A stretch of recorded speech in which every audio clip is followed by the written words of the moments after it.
몇 해 전에 우리 고국에서 어떤 사람이 많은 사람들에게 이유도 없이 칼을 휘둘러서 많은 사람의 목숨을 잃고 또 많은 사람이 다치는 일이 있었습니다. 사람이 경찰에 잡혀가서 당신은 왜 그런 일을 했습니까? 라고 물어봤을 때 이 범인이 이런 말을 했었죠. 그냥 그 사람들이 웃고 서 있는 것이 보기 싫었습니다. 그러니까 일련의 사람들이 이제 재밌게 모여서 뭔가 흥미로운 일이 있어서 웃고 있었겠지요. 그래서 지나가다 갑자기 그 모습이 보기 싫은 겁니다. 그래서 칼을 휘둘러서 일부는 죽고 일부는 다치곤 했던 겁니다. 남이 그냥 즐거워서 웃는 게 보기 싫은 것. 오늘 우리 사회의 한 단면을 보여주는 것 같습니다. 이런 사람들을 흔히 소시오패스, 그러니까는 사회성 인격장애, 반사회성 인격장애 이렇게 부릅니다. 그러니까 사회에 잘 어울리지 못한다라고 하는 것이죠. 개인적으로도 잘 어울리지 못하는 사람은 또 사이코패스라고도 부르기도 합니다. 어느 나라든 의학적인 연구에 따르면 한 2% 정도가 그런 증상을 가지고 있다고 해요. 그럼 미국으로 치면 몇 천만 명이라는 얘기죠. 그 많은 숫자, 한국으로 쳐도 몇 백만 명이 그런 소시오패스나 사이코패스의 증상을 어느 정도는 가지고 있다고 합니다. 그러나 모든 그런 증상을 가지고 있는 사람들이 이런 범죄로 나타나는 것은 아니겠죠. 교육이나 그들의 종교나 여러 가지 환경과 분위기에 의해서 자기의 그 소시오패스적인 측면을 많이 억누르고 있을 겁니다. 우리는 이렇게 극단적인 경우가 나타나면 신문을 통해서 보게 되면 아이고 이 시대가 어디로 가려고 하는가 혀를 끌끌 차게 되는데요. 이런 극단적인 경우가 아니라도 우리는 대부분 경쟁사회 속에서 지쳐서 많은 사람들이 다른 사람들과 공감할 수 있는, 그러니까 감정을 공유할 수 있는 그런 능력을 상실하고 있는 시대인 것은 틀림없는 것 같습니다. 누가 즐거우면 같이 웃고 설사 어떤 일련의 무리들이 길거리에 서서 함께 이야기를 나누고 웃고 있으면 지나가면서 저 사람들은 참 행복해 보이는구나, 웃을 일이 있구나라고 나까지 덩달아 기분이 좋아져야 되는 건데 그것이 오히려 자기의 분노를 자극하는 것이죠. 공감의 능력이 없기 때문에 그런 겁니다. 오늘날 이처럼 우리는 누군가와 감정을 공유하고 생각을 공유하는 그런 것을 잃어버리는 시대에 살고 있습니다. 우리가 우리 사회뿐 아니라 미국 사회도 마찬가지지만요. 가난한 집 출신들이 이제 신분 상승의 기회가 점점 줄어드는 사회가 되고 있지 않습니까? 우리가 흔히 예전에는 개천에서 용 난다라는 속담도 있었지만 지금 개천에서 용이 안 난다라고 하잖아요. 그죠? 개천에서 그냥 평생 개천을 살 수밖에 없는 그런 암울한 사회 구조 속에 우리가 살아가고 있습니다. 예전에는 여러 가지 고시가 있어서 가난한 집 학생들도 그냥 축자사자 공부해서 어떤 고시에 패스해서 신분 상승의 기회가 있었지만 요즘에 사법고시나 이런 합격자들을 보면 대부분 부유층 자제들이 많습니다. 그 중에 한두 명 가불에 콩나듯이 어려운 환경에서 공부해서 그런 또 관직에 오른 사람들도 있죠. 그럼 그 사람들이 더하대요, 오히려. 그러니까 이 사람들이 나는 가난한 집안에 자라나서 공부해서 이렇게 판검사가 됐다, 뭐가 됐다라고 했을 때 가난한 사람들을 재판할 때 오히려 공감의 능력이 요즘은 더 떨어진답니다. 왜냐하면 니네 가난하다고 그렇게 죄지면 되냐? 나 봐라. 나 그 가난한 속에서도 고생해서 이렇게 판사가 되지 않았냐? 그래서 오히려 더 얕본다라고 하는 것이죠. 그런 게 있다라고 하는 겁니다. 다 공감의 능력의 상실입니다. 우리나라 전직 대통령이 유명하지 않았습니까? 내 고생해서 다 해봐서 아는데, 풀빵 장사도 해봐서 아는데, 하면 된다. 굉장히 공감의 능력이 떨어지는 거예요. 물론 해서 되는 분들도 있겠지만 안 되는 분들도 있거든요. 사회라는 것이. 그런 분들을 오히려 미련하고 게으르고 이렇게 몰아붙이던 사회는 결코 건강한 사회라고 할 수가 없습니다. 물론 가난하다고 또 어렵다고 범죄를 저질렀다고 해서 용서받아야 된다는 말은 아닙니다. 범죄를 저질렀으면 당연히 합당한 법의 처벌을 받아야 되지요. 그러나 그에 대한 공감의 능력이 없으면 사회는 너무 메말라집니다. 우리 한국 사회를 아직까지도 강타하고 있는 벌써 200여일이 돼가도 아직도 우리 사회의 큰 부분을 차지하고 있는 세월호 문제도 마찬가지입니다. 물론 유가족들의 요구를 들어주는 것도 필요하고 진실규명도 필요하지만 저는 더 중요한 것은 우리가 그들과 얼마나 공감할 수 있느냐가 중요한 것 같습니다. 자식을 잃은 부모들의 슬픔, 물론 수많은 부모들이 다른 사고로 자식을 잃었지만 차라리 너무 잔인한 말 같지만 한순간에 잃어버렸다면 오히려 괜찮을 것을 너무나 구조 과정의 여러 가지 어려운 것들 때문에 이해되지 않는 것들 때문에 아직도 많은 사람들이 슬퍼합니다. 우리는 공감할 수 있는 마음을 가져야 되는 것입니다. 그래야만 우리 사회가 건강하게 변합니다. 물론 경제 발전 중요합니다. 나라가 경제가 발전하고 그래서 모든 사람들이 좀 더 편안한 경제적 혜택을 누리고 산다면야 얼마나 좋겠습니까? 그러나 그보다 더 중요한 것은, 더 사회가 건강하게 발전하는 것은 다른 사람의 아픔에 공감할 줄 아는 사회가 되어야 될 것입니다. 예수님은 오늘 말씀을 하십니다. 그러면서 이 세대를 무엇에 비길까? 마치 아이들의 장터에 앉아서 다른 아이들에게 이렇게 말하는 것과 같다. 우리가 너에게 피리를 불어도 너희는 춤을 추지 않았고 우리가 곡을 해도 너희는 울지 않았다. 아이들이 이루고 지금 세상을 얘기한다는 거예요. 여러분 재밌죠? 아이들 놀이예요. 어떤 아이들은 피리를 불면서 왜 춤을 추지 않느냐 하는데 어떤 아이들은 곡을 하면서 너희들은 왜 울지 않느냐. 무슨 아이들 놀이에 곡을 하는 게 있을까요? 곡을 하는 건 장례식장에서 곡하는 게 그 곡이잖아요. 당시 유대의 놀이를 보면요, 아이들은 주로 그런 풀피리 같은 악기 놀이를 많이 했답니다. 그리고 여자아이들은 좀 길어지는데 얘기가 그 구약성경에 보면 사사 입다라고 해서 자기의 딸을 제물로 바쳤던 사사의 이야기가 나옵니다. 그때부터 이 이스라엘의 젊은 여자아이들, 어린아이들의 놀이 중에 그 곡을 하는 게 있습니다. 그 입다의 딸이 아버지가 자기 허락도 안 받고 그냥 하나님에게 바치기로 하니까 그러면 아버지가 이렇게 하나님에게 서운했으니까 나는 아버지의 뜻을 따르겠습니다. 죽겠습니다. 그러면서 몇 달을 죽기 전까지 시간을 좀 달라 그래서 이스라엘 전 산하를 돌아다니면서 울었던 그런 기록이 사사기에 나오거든요. 그러니까 그때 전통부터 아이들은 이렇게 우는 놀이가 있었다고 합니다. 참 놀이치고는 좀 그렇죠. 그러니까 여자아이들이 장례식장 놀이를 하는 거예요. 예수님이 이 비유는 뭘 말씀하시냐면요. 어린아이 때부터 남자와 여자가 이렇게 서로 공감을 못 한다는 거예요. 남자아이들은 이런 거예요. 이제 우리 어릴 때 마치 여학생들 놀린다고 고무줄 끊고 이런 것처럼 남자애들은 막 풀피리 보고 놀면서 야 같이 놀자. 우리가 이 풀피리 울 테니까 너희는 좀 춤을 춰 하면 여자애들은 뭐라 그러냐면 아니야 장례식 놀이 하자. 우리가 곡을 할 테니까 너희는 좀 울어줘 이러는 거예요. 서로 공감이 안 된다라고 하는 것이죠. 어릴 때부터 사내 아이들 놀이와 여자애들 놀이가 틀려가지고 공감이 안 되는 사회라는 것을 주님께서 말씀을 하시는 겁니다. 참 이 시대를 어떻게 하면 좋겠느냐. 아이들조차도 그렇구나. 그러면서 계속 말씀을 하시죠. 요한이 와서 세례 요한이 와서 먹지도 않고 마시지도 않았어요. 광야에서 생활하니까 굉장히 금욕 생활을 했잖아요. 그러니까 사람들이 말하기를 요한을 향해서 귀신이 들렸다. 어떻게 사람이 저렇게 먹지 않고 살 수 있을까라고 얘기를 한다는 거예요. 근데 예수님은 와서 또 먹기도 하고 마시기도 하니까 사람들이 말하기를 저 사람은 마구 먹어대는 자요. 잘 드셨던 모양입니다. 예수님이 기회가 없으니까 기회 있을 때 드셨겠죠. 제자로 다니다 보면 배고프니까 누가 좀 대접하는 거 있으면 이때 안 먹어두면 언제 먹어두냐 싶어서 아마 잘 드셨던 모양입니다. 그 사람들이 저 사람은 마구 먹어대는 자요. 포도주를 마시는 자요. 세리와 죄인의 친구다라고 이렇게 또 비웃었다라고 하는 것이죠. 아이들은 아이들대로 그 성별에 따라서 공감을 하지 못하고 어떤 사람은 먹는다고 탓하고 어떤 사람은 먹지 않는다고 탓하고 그런 사회가 참 주님은 공감 못하는 사회로 안타까우셨던 거예요. 보기 싫으셨던 거예요. 그래서 주님은 웬만하면 다 용서를 하시고 서로 사랑하라고 하시고 선한 말로 하시는데 오늘은 얼마나 그 공감 못하는 사회가 아쉬웠으면 안타까웠으면 굉장히 아주 크게 비난을 하시는 것이죠. 베사다야, 고라시나, 가버나움 주로 예수님이 다니시면서 세례를 많이 행했던 곳이에요. 그 세례를 많이 행했던 곳인데 사람들이 회개를 하지 않아요. 그러니까는 너희들 죄가 얼마나 큰 줄 아느냐? 두로와 시돈보다 더 크다. 두로와 시돈이라고 하는 도시는 당시에 그 무역항이었습니다. 그래서 이 경제적 번성이 굉장히 되던 지역이었고요. 돈이 많으면 사람들이 타락하기 쉬우니까 향락의 도시였고 온갖 우상이 거기서부터 출범을 했던 겁니다. 오늘날 한국 사회가 발전하니까 점집 같은 게 늘어나는 거랑 같은 경우겠죠.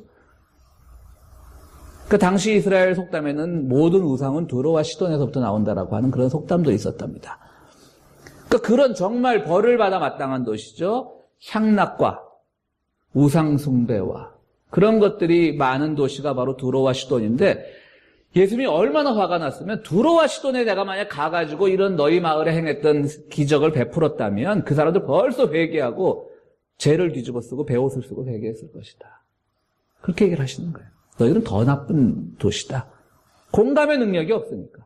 누가 아픈 사람을 내가 고쳐주면 아이고 정말 놀랐습니다. 어떻게 저 사람이 낫게 되어서 주님 정말 감사합니다. 이래야 되는데 뭐 시비 걸고 안식일 날 왜 병 고치냐 그러고 하늘에 나쁜 사탄의 권세를 가지고 병 고친 능력을 얻은 것 아니냐라고 그렇게 비웃으니까요. 가버나움 보고는 소돔과 고모라 할 때 그 소돔보다도 더 너희가 나쁜 도시라고 이렇게 말씀을 하시잖아요. 얼마나 화가 났으면 그렇게 말씀을 하시겠습니까? 바로 그 도시들의 특징이 무엇입니까? 공감하지 못하는 도시들이었습니다. 다른 사람들과 감정을 나누지 못하는 도시. 기쁨도 나누지 못하고 슬픔도 나누지 못하는 도시들을 향해서 좋은 걸 좋은 것이라고 말하지 못하는 그 도시를 향해서 주님은 두로와 시돈과 소돔보다 더 나쁜 도시라고 이렇게 말씀을 하고 계신 겁니다. 공감은 영어로 얘기하면 sympathy가 됩니다. 그러니까 우리가 소시오패스 아까 뭐 사이코패스 할 때 그때도 이 PATHY 그러니까 그 감정을 뜻하는 단어겠죠. 그러니까 함께 심이라고 하는 말은 with란 말이니까요. 함께 감정을 공유하는 것 그것이 바로 공감입니다. 타인의 감정을 알아차리고 그 감정의 내면 속으로 들어가는 겁니다. 공감이란 말과 동정이란 말이 있습니다. 공감과 동정은 어떤 차이가 있냐면요. 공감이라는 말은 그 사람의 입장에서 문제 해결을 위해서 같이 노력해 보는 겁니다. 동정이라는 말은 내 입장에서 그 사람의 사건을 보는 겁니다. 어떻게 하다 저렇게 됐을까? 어떻게 하다가 그냥 이 프리웨이 입구에서 우리 같은 아시안들도 잘 살아가고 있는데 백인이 여기 LA 보면 전부 그 홈리스들은 백인들이잖아요. 그렇죠? 어떻게 하다 저렇게 됐을까? 한 50센트 주지, 뭐 1불 주지. 이건 동정인 거예요. 공감은 그 사람의 입장에서 보는 거예요. 그 사람의 입장에서 어떻게 우리가 이 사회가 문제점을 갖고 있는가. 그 사람은 어떤 상황 때문에 저렇게 됐을까를 보는 거예요. 그러니까 동정은 굉장히 위험한 거죠. 우리 뭐 실제 생활에서도 그런 경험들을 가끔씩 하지만 뭐 드라마나 영화 같은 데 보면 뭐 팍 부딪히면서 나를 동정하려고 하지 마. 뭐 이런 거 나오잖아요. 동정하면 굉장히 상대방을 불쾌하게 만들고 자기가 뭔가 구걸하는 듯한 느낌을 받게 만드는 거니까 좋지 않은 것이죠. 동정보다는 그런 점에서는 공감이 좋은 겁니다. 영국의 철학자 유명한 데이비드 휴먼 인간 본성이란 바로 다른 사람들의 아픔과 슬픔을 느낄 줄 아는 것이 인간 본성이고요. 이것이야말로 우리 도덕성의 바탕이라고 설명을 합니다.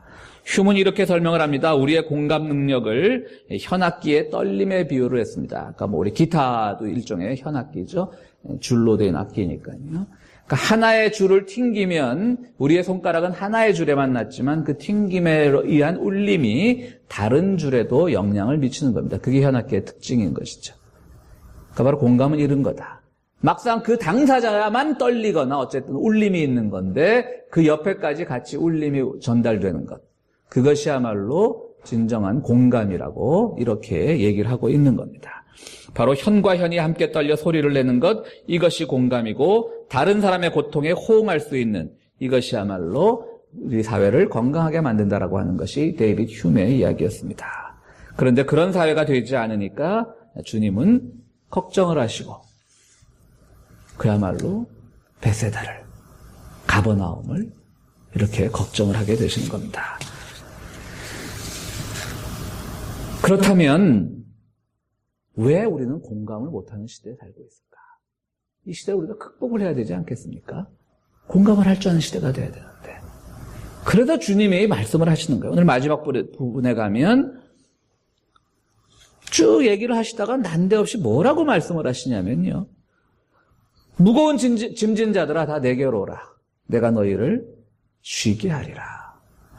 지금 공감의 능력이 공감하지 못하는 사회를 막 걱정하시다가 이제 그 사회가 너무 화가 나시니까 막 저주를 퍼부으신 거잖아요. 예수님 참 드물게 퍼부은 저주의 장면 중에 하나잖아요. 소돔이나 두로와 시돈보다도 못한 도시들이다 너희들은. 그리고 나서 잠깐 하나님과 이렇게 기도의 시간을 가진 뒤에 말씀을 이어나가시기를 무거운 짐을 진진 자라 다 내게로 오라. 내가 너희를 쉬게 하리라. 이게 어떻게 연결이 될까? 주님은 바로 공감의 능력을 갖지 못하는 사회를 무거운 짐진 자들의 사회로 보았던 겁니다. 무거운 짐진 자들의 사회는 뭡니까? 너무 목적지향적으로 산다라고 하는 것이죠. 너무 인생의 모든 무게는 자기가 혼자 지고 간다라고 생각을 하는 거예요. 그러니까 인생이 무거운 거예요. 힘든 거예요. 그러다 보니까 내 짐지기가 무거운데 그렇잖아요. 우리가 내 몸 힘든데 누구 돌아볼 수가 있습니까? 돌아오지 못하게 됩니다. 내가 힘들면 사실 그런 마음 안 생기는 거예요. 내 문제부터 해결해야지 내가 누구를 공감해? 나 먹고 살기 힘든데.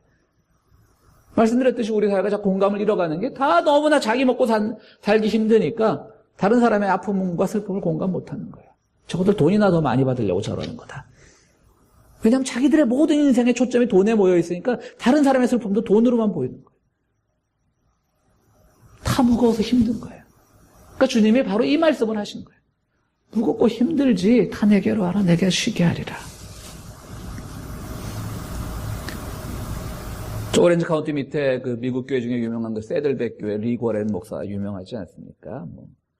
유명한 만큼 비판의 부분도 많이 있습니다. 저도 개인적으로 그런 분들의 신학을 좋아하지 않습니다. 이분의 책이 목적이 이끄는 삶이라고 한 7, 8년 전에 쓰여져 갖고 엄청난 그야말로 베스트셀러 중에 베스트셀러를 기록했죠. 우리 교회 도서관의 책은 주로 제가 선정하고 우리 교우들이 이 책 좀 사주십시오 하면 사는 것도 있지만 그런데 끝까지 고집을 피우고 한번 안 산 적이 있습니다. 목적이 이끄는 삶을. 그 당시에 막 베스트셀러가 됐는데도 참다 못해 어느 분이 기증을 하시더라고요. 그래서 우리 교회 도서관에 있긴 있습니다. 이 책이.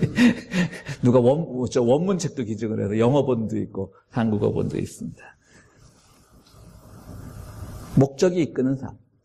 맞는 말입니다. 사실 인생에 목표가 있고 목적이 있어야죠. 그런 삶은 사실 방향 잃은 삶이고 잘못된 삶이겠죠. 그러나 우리가 너무 목적지향적이 되면 내가 이것을 이루고야 말겠다라고 하는 목적지향적이 되면 인생이 무거워지는 겁니다. 그래서 이분이 비판받는 게 너무 신앙조차도 내가 어떤 것을 이루고야 말하겠지. 신앙은 그냥 주님과 함께 편하게 가는 게 신앙이에요. 내가 기도를 열심히 해서 헌금을 열심히 해서 축복을 받았고 뭔가를 이루고 말아야지. 그건 신앙이 아닌 겁니다.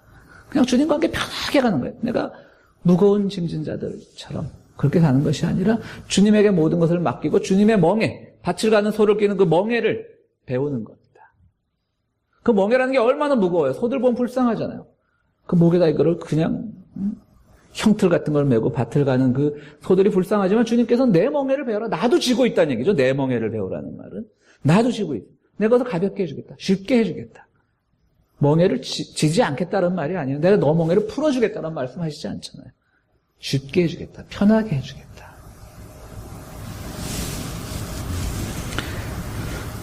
우리는 인생을 살면서 목적 달성이라는 강압에서부터 해방이 되어야 됩니다. 그냥 매 순간순간 주님의 뜻을 물으면서 살아가는 삶이 그냥 아름다운 삶인 겁니다.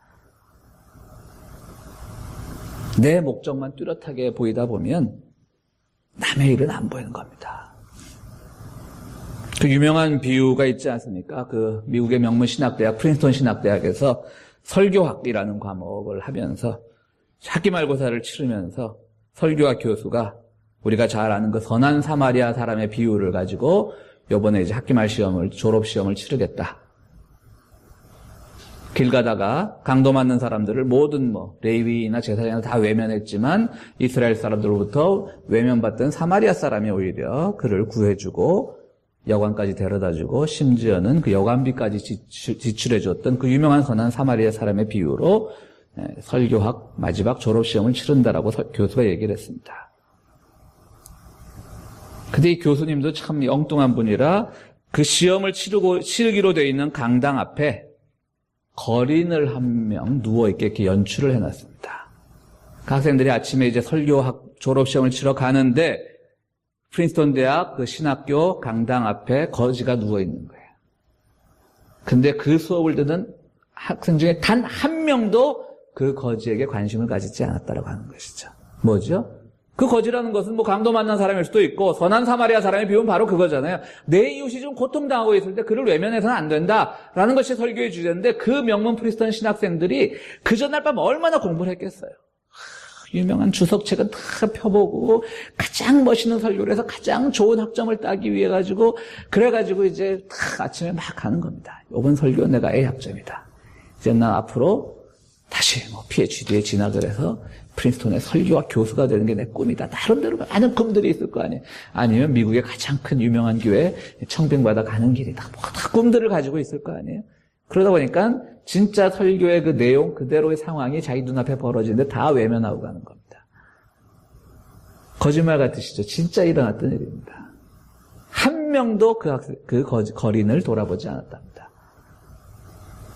그 결과는 잘 모르겠어요, 근데. 그래서 다 F를 줬다는 얘기인지, 그건 잘 모르겠는데요. 어쨌든 그랬답니다. 여러분 왜 그랬을까요? 인생을 살아가는데 목표만 보이는 거예요. 빨리 졸업하자. 빨리 훌륭한 신학자가 되자. 빨리 훌륭한 목사가 되자. 그 목표만 보이니까 바로 그 성경 본문을 가지고 밤새 아니면 일주일 동안 세상에 유명한 신학자들이 쓴 주석책은 다 보고 설교를 준비했을 그 신학생들이, 명문대 신학생들이 바로 눈앞에 일어나는 현상을 못 보는 겁니다. 그게 우리가 목적지향적으로 살다 보면 보이지가 않는 거예요. 그럼 그런 일이 누적되다 보면 짐이 무거운 겁니다. 설교를 준비하는데 마음이 기쁘고 자기가 목회를 나가서 온 신학교 교수가 돼서 마음이 기쁘고 즐거워야 되는데 항상 몸이 무겁죠. 짐이 무거운 겁니다. 주님은 그걸 말씀하시는 겁니다. 그러니까 쉬게 하라는 거예요. 주님이 함께 져주겠다고 하는 겁니다. 오늘 우리 시대는 너무 성공이라는 말에 모든 사람들이 목숨을 걸고 있는 시대인 것 같습니다. 성공하는 사람들의 몇 가지 습관, 이런 유의 책들이 서점에서는 항상 베스트셀러를 차지합니다. 그 책대로 해서 모든 사람들이 성공했습니까? 그렇지 않을 겁니다. 그건 결과적으로 성공한 사람들의 몇 가지 습관을 이렇게 요약해보니까 그런 식으로 범주로 나눌 수 있는 것이지, 그대로 성공하면 세상에 성공 못한 사람이 어디 있겠습니까?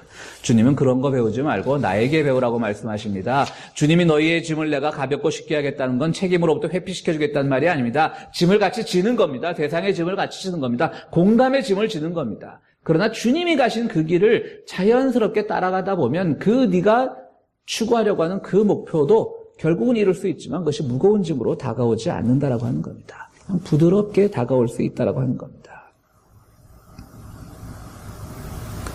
어느 계곡을 가로지르는데 마을과 마을 사이에 큰 계곡이 있었다라고 해요. 그 계곡을 가로지르는데 자연적으로 발생한 그 돌다리가 굉장히 높은 데 있었다고 합니다. 그 사람들은 그 돌다리에 지나가야만 그 저쪽 마을로 건너갈 수가 있는 거예요. 자칫 잘못하면 밑에 절벽으로 떨어 죽는 겁니다. 그렇다고 돌다리가 그렇게 좁은 건 아니었대요. 그래도 겁이 나는 거죠. 밑에를 보게 되면. 근데 또 하필이면 그 돌다리 가운데 이렇게 거북이 등만한 약간의 야트막한 바위가 하나 있었답니다. 그러니까 보통 등산로에 있는 바위 같으면요, 그것이 그냥 사람들이 우리 등산길에서 하이킹길에서 그런 정도 바위 있으면 훌쩍 이렇게 발 디디고 올라가서 그 다음에 이제 건너가면 되는 건데, 거기는 그래서 그렇게 넘는 사람이 아무도 없다는 거예요. 왜? 무서우니까. 떨어지면 죽으니까. 그러니까 그까지 걸어와서 중간쯤 돌다리 중간중간 거기는 엉금엉금 기어 넘는다라는 겁니다. 그리고 이제 가는 거죠. 근데 어느 날 그 마을에 새로운 나그네가 하나 오더니 마을 사람들이 보니까 어이구 저 나그네가 저 무서운 돌다리를 어떻게 건널까? 이렇게 머리 다 마을 사람들이 본 거예요. 근데 그냥 오더니 그냥 그 거북이 바위같이 생긴 그 돌다리도 그냥 훌쩍 그냥 마치 하이킹 하듯이 가벼운 산 하이킹 하듯이 턱 뛰어 오더래요. 그 마을 사람들이 놀랐습니다. 당신 안 무서웠느냐? 그 마을 사람 그 나그네가 뭐라고 대답했을 것 같아요? 주님과 함께 걸었습니다. 이런 말 하려는 거 아닙니다. 그거 기대하셨습니다. 주님이 보호해 주셨습니다. 그런 말 하려는 거 아닙니다. 네? 그러더니 쓱 뒤를 돌아보더니 그때부터 막 사시나무 떨듯이 떨더라는 거예요. 그러니까 그 마을에 처음 와보니까 그냥 나그네니까 무심코 간 거예요. 그래서 그냥 조그만 돌 언덕이 있으니까 그냥 훌쩍 뛰어놓고 건넜는데 마을 사람들이 막 눈이 이마에 잡고 어떻게 거기를 안 무섭게, 우리는 몇십 년을 이 마을을 살아도 그 돌을 넘을 때 이렇게 엉금엉금 기어서 넘는데 당신은 어떻게 왔냐? 돌아보니까 절벽이니까 그때부터 떨더라는 거죠. 모르고 온 거예요, 그냥 나그네니까 아무 생각 없이 그냥, 그러다가 누가 가르쳐줘서 보니까 엄청나게 무서웠다는 거죠. 주님과 함께 가는 길은 바로 그런 길입니다. 우리 사회 곳곳에 암초가 있습니다. 곳곳에 두려운 길이 있습니다. 그냥 가는 겁니다. 내가 저 마을을 반드시 건너가 저까지 가야 되고야 말겠다 하면 그 암초들이 갑자기 보이니까 평소엔 잘 가던 길도 갑자기 두려워지는 거예요. 신앙도 목적지향적이 되면 왜 우리가 신앙이 좋다는 사람들이 때로는 잘 시험에 빠집니까? 너무 목적지향적이 되면 내가 이만큼 기도했는데, 내가 이만큼 교회 섬겼는데, 내가 이만큼 헌금했는데 실패하면 어쩌지 하는 마음들이 막 생기면 사람들이 시험이 드는 거예요. 그냥 자연스럽게 가는 거예요, 주님과 함께. 왜? 우리의 멍에를 같이 져준다라고 했으니까. 교회 봉사도 그런 식으로 하는 겁니다. 그냥 자연스럽게 하는 겁니다. 내가 뭘 한다라고 하면 반드시 시험됩니다. 우리 한국의 기독교인들 중에 또 우리 신앙생활 중에 자녀 교육도 얼마나 중요합니까? 자녀들 잘 돼야죠. 저도 잘 되기를 바랍니다. 우리의 아이들도 우리 교우들의 아이들 잘 되기를 바랍니다. 그러나 모든 목적이 거기에 가 있으면 마음이 편하지가 않은 거예요. 아이들이 성장 과정에 뭐 흔히 할 수 있는 자그마한 일탈만 봐도 막 불안한 거예요. 내가 기도로 키운 아이인데 저 빗나가면 어떡하나. 오히려 그것이 아이들에게 부담이 될 때가 있죠. 그냥 주님과 함께 키우는 겁니다. 그냥 아이들이 조금 일탈적인 행동을 하면 그것이 사춘기 과정을 겪는 애들의 하나의 그 과정인가 보다. 주님께서 잘 인도해 주시겠지라고 하는 겁니다. 우리 교인들 또 여러분들이 하는 비즈니스에서 좋은 열매 거두셔야죠. 그런 목적을 가지고 사셔야죠. 그러나 또 너무 그것만 바라보다 보면 내가 실패하면 어떠시니까 여러분들 인생의 짐이 무거워지는 겁니다. 그냥 주님과 함께 하는 겁니다. 자연스럽게. 그것이 바로 주님께서 우리에게 바라시는 길입니다. 저는 오늘 그 주님은 먹기를 즐겨하는 자다. 마구 먹어대는 자다. 이 말씀이 저한테 굉장히 와닿더라고요. 제가 잘 먹어서 그런 게 아니고요. 여러분 우리 그런 일 있잖아요. 뭔가 어려운 일이 있는데 또 뭔가 두려운 일이 있는데 걱정이 있는데 옆에서 누군가가 아무 생각 없이 잘 먹으면 꼭 그런 말들 한 번씩 하시잖아요. 넌 이 상황에 그게 먹히니? 그런 말들 하시잖아요. 그죠? 근데 주님은 그게 먹히신 분이에요. 그분 오실 때부터 이미 십자가에서 달려 죽으실 것을 아신 분이에요. 그래도 기회만 있으면 드시는 거예요. 저는 그게 참 살짝 지나가는 구절이지만 주님의 그 마음을 알 수 있는 구절 같아요. 어차피 주님은 고행의 길을 걸어가셔야 되는데 그거 생각하고 내가 마지막 골고다 언덕에서 십자가에 매달려 죽어야 한다는 그 주님의 계획된 것을 아시면 그게 아닌 말로 먹히시겠습니까? 근데 그냥 주님은 그것도 하나님께서 나에게 주신 사명 중에 하나고 지금 나는 뭐 우스갯소리 같지만 기회 있을 때 먹어두는 거고 사람들과 뭐 먹는 게 목적이 아니겠죠. 이러면서 뭐 얼마나 대단한 음식을 드셨겠어요. 주님을 대접한 사람들이 다 고만고만한 사람들인데 그러니까 같이 즐길 줄 아는 것이죠. 주님조차도 어떤 내 인생에 내가 인류를 구원하고야 말겠다라고 하는 그런 강박관념이 없으셨던 분이란 뜻이죠. 이 표현은 그렇게 나오는 겁니다. 그렇습니다. 우리는 목표를 가지고 살아가야 되겠죠. 목표 없는 삶은 분명히 의미가 없는 삶일 것입니다. 그러나 목표만을 생각하다 보면 우리 인생은 너무 무거워집니다. 성공만을 생각하다 보면 우리 인생은 너무 무거워집니다. 그냥 주님의 길을 묵상하면서 그분이 지고자 했던 짐, 그분이 지고 갔던 짐을 함께 나누어지는 겁니다. 그런데 그것이 무겁지 않다라고 하는 겁니다. 왜? 주님이 나를 통하여 배우라고 하는 겁니다. 나와 함께 지자고 하고 있기 때문입니다. 사랑하는 성도 여러분, 여러분 앞에 놓인 일이 무엇이든 간에 그냥 하십시오. 과다한 의미도 부여하지 마십시오. 그냥 즐기는 마음으로, 공감하는 마음으로 하십시오. 그것이 의로운 일이 되었건, 힘든 일이 되었건, 의미 있는 일이 되었건, 아니면 개인의 욕망을 위한 일이 되었건, 그냥 자연스럽게 하십시오. 그러다 보면 이 일이 자연스럽기 때문에 자연스럽게 옆에 있는 사람이 안고 있는 아픔과 슬픔도 함께 나눌 줄 아는, 돌아볼 줄 아는 그런 마음이 생기는 겁니다. 그러다 보면 주님이 원하시는 그 길도 살아갈 수 있고 우리가 이루고자 했던 그러나 너무나 자연스럽게 갈 수 있었던 그 목표도 이룰 수 있는 것이고 동시에 그 목표만을 이루기 위하여 걸어가다가 놓쳤던 그런 이웃의 삶도 보이게 되는 것입니다.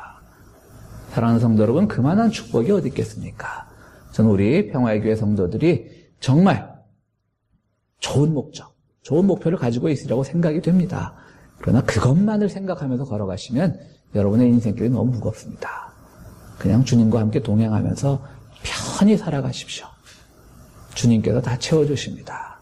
그리고 그 나머지 내가 무거운 짐을 좀 가볍게 느낄 수 있는 그 나머지 여유의 분량을 이웃을 위한 공감과 아픈 자들과 슬픈 자들을 위한 공감을 할 수 있는 시간으로 또 마음으로 할애한다면 우리야말로 세상에서 가장 큰 축복을 받은 사람들일 것입니다. 우리 평화의 교회 성도 여러분들 모두가 주님과 함께 무거운 짐을 나눠짐으로 말미암아 여러분들의 목표도 이루시고 또 공감의 능력도 키우시는 그런 귀한 축복의 소유자가 되기를 간절히 바랍니다. 우리 함께 기도하시겠습니다.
주님, 저희들 살아갈 때 우리 인간의 생각으로만 하면 너무나 이루고 싶은 것들도 많고 하고 싶은 것들도 많은 인생을 살아갑니다.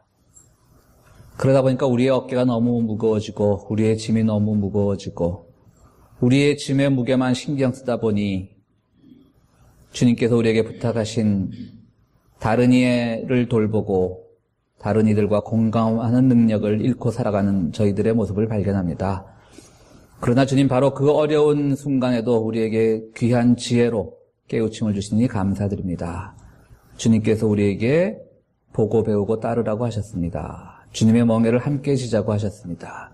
결코 무겁지 않게, 어렵지 않게, 아프지 않게 지게끔 해주신다고 약속하셨습니다. 그 약속 따라서 우리가 세상 살아가면서 하고자 하는 일을 바라보고 사는 것이 아니라 주님만 바라보고 살 때에 주님 뜻 가운데 나도 모르는 사이에 이루어졌던 우리의 목표들, 나도 모르는 사이에 얻게 되었던 우리의 열매들 경험하는 성도들 될 수 있도록 주여 도와주시옵소서. 아버지 하나님, 귀한 예물 주님 앞에 드립니다.